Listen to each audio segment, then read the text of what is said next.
नमस्कार, मी श्याम उगले. आपण पाहतात फ्री मीडिया. ऊर्ध्व गोदावरी खोऱ्यातील समन्वय पाणी वाटपाचा प्रश्न सध्या चर्चेत आहे. गोदावरीच्या ऊर्ध्व खोऱ्यातील म्हणजे नाशिक जिल्ह्यात उगम पावणारी गोदावरी आणि नगर आणि नाशिक जिल्ह्यातीलच तिच्या उपनद्या यांचं जायकवाडी धरणापर्यंतच्या पाण्याचा वाटपाचा प्रश्न सध्या चर्चेत आहे. यापूर्वी या खोऱ्यातील पाण्याचं वाटप कसं करावं यासाठी मेंढेगिरी समितीची नियुक्ती करण्यात आली होती. मेंढेगिरी समितीने 2012-13 मध्ये दिलेल्या अहवालानुसार राज्य सरकारने 2015 पासून मेंढेगिरी तक्त्यानुसार या खोऱ्यातील पाण्याचं समन्वय पद्धतीने वाटप करण्याचं ठरवलं होतं. मात्र हे वाटप ऊर्ध्व गोदावरी खोऱ्यातील नगर आणि नाशिक या जिल्ह्यांमधील शेतकऱ्यांवर नागरिकांवर अन्यायकारक आहे अशी भावना होती. या विरोधात नगर आणि नाशिक मधील अनेक जण उच्च न्यायालयात गेले होते आणि उच्च न्यायालयामध्येही या संदर्भामध्ये नगर आणि नाशिक जिल्ह्यातील शेतकऱ्यांची किंवा नागरिकांची भावना योग्य असल्याचं ठरवण्यात आलं आणि त्यानुसार राज्य सरकारला पुन्हा एकदा ऊर्ध्व गोदावरी खोऱ्यातील समन्वय पाण्याचं वाटप करण्याविषयी समिती नेमण्याची शिफारस केली होती. त्यानुसार राज्य सरकारने मेरीचे महासंचालक मांदाडे यांच्या अध्यक्षतेखाली समिती नेमली.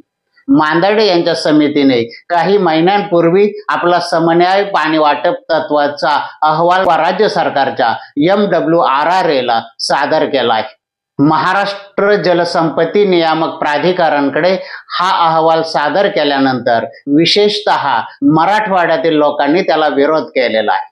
कारण यापूर्वी मेंढेगिरी समितीने जायकवाडी धरणामध्ये किमान 65% पाणी असलं पाहिजे असा अहवाल दिला होता. त्यानुसार राज्य सरकार या भागातील पाणी वाटप करत होते. कमी पावसाळ्याच्या वर्षामध्ये जायकवाडी धरणामध्ये किमान 65% पाणी असलंच पाहिजे असं मेंढेगिरी तक्ता सांगतो. ते 65% पाणी भरण्यासाठी ऑक्टोबर नंतर नगर आणि नाशिक जिल्ह्यातील धरणांमधून जायकवाडीसाठी पाणी सोडावं लागतं. असे आता 2-3 वेळा घडले आहे. नेमकं कमी पावसाळ्याच्या वर्षात हे घडत असतं आणि त्याचा परिणाम नगर आणि नाशिक जिल्ह्यातील पिकांवरती होत असतो. नाशिक जिल्ह्यातील विशेषतः द्राक्ष शेतीला याचा फटका बसत असतो. नगर जिल्ह्यातही ऊस शेतीला याचा फटका बसतो. यामुळे हे पाणी वाटप अन्यायकारक आहे अशी येथील जनतेची भावना झाली आहे. आता मांदाडे समितीनं मेंढेगिरी समितीच्या 65% पाणी असलं पाहिजे हा समज खोडून काढलेला आहे आणि जायकवाडीमध्ये 57 किंवा 58% पाणी असलं तरी चालेल असा नवीन अहवाल दिलेला आहे. आणि नेमका याच अहवालाला मराठवाड्यातील जलतज्ञांचा किंवा शेतकऱ्यांचा विरोध आहे. या समितीचा अहवाल MWRRA ने लोकांना आक्षेप घेण्यासाठी जाहीर केलेला आहे. मात्र तो अहवाल इंग्रजीमधून असल्याने सामान्य लोकांना त्यातील भाषा कळत नाही. त्यामुळे त्या अहवालाविषयी उदासीनता असते. मराठवाड्यात झालेल्या एका पाणी परिषदेमध्ये त्याचं मराठीत भाषांतर करावं अशी मागणी करण्यात आली होती. आताही नुकत्याच सुरू असलेल्या विधिमंडळ अधिवेशनातही अकोल्याचे आमदार लहामटे यांनीही या अहवालाची मराठीतून प्रत मिळावी अशी मागणी केली आणि राज्य सरकारने ती मागणी मान्य केली आहे. याशिवाय आतापर्यंत नागरिकांना आक्षेप घेण्यासाठी 15 मार्च ही मुदत होती. ती मुदतही 1 महिन्याने वाढवून दिली असून ती आता 15 एप्रिल पर्यंत केली आहे. म्हणजे आता जवळपास 1 महिना आक्षेप घेण्यासाठी किंवा हरकती घेण्यासाठी मुदत आहे. नगर, नाशिक आणि संभाजीनगर या तिन्ही जिल्ह्यांच्या दृष्टीनं गोदावरीचं ऊर्ध्व खोरं हे महत्वाचं आहे.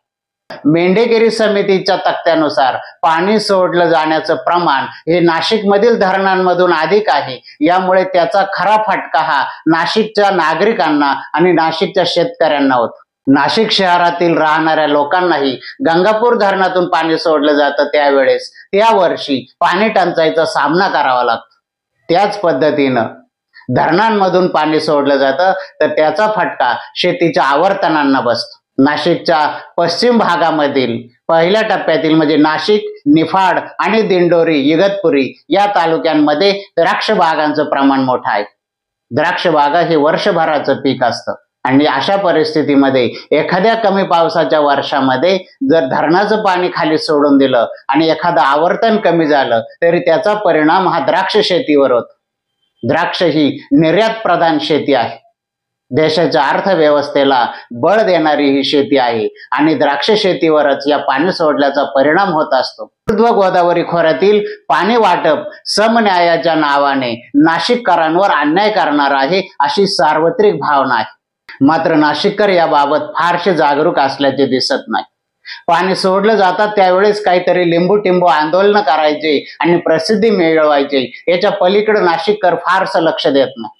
खरं तर अकोला जिल्ह्यातील आमदाराने प्रश्न विचारला की या अहवालाची प्रत मराठीतून मिळावी, पण नाशिकच्या एकाही आमदाराला वाटलं नाही की समन्याय पाणी वाटपाच्या तत्वामध्ये आपल्याही नागरिकांना मराठीतून प्रत असावी आणि अधिकाधिक नागरिकांनी या पाणी वाटपाचं समर्थन करावं, मांदाडे समितीने दिलेल्या अहवालाशी पाठीशी उभं राहावं असं कुणालाही वाटलं नाही. ही दुर्दैव आहे. तो आता राज्य सरकारने ही प्रत मराठीतून उपलब्ध करून दिली आहे.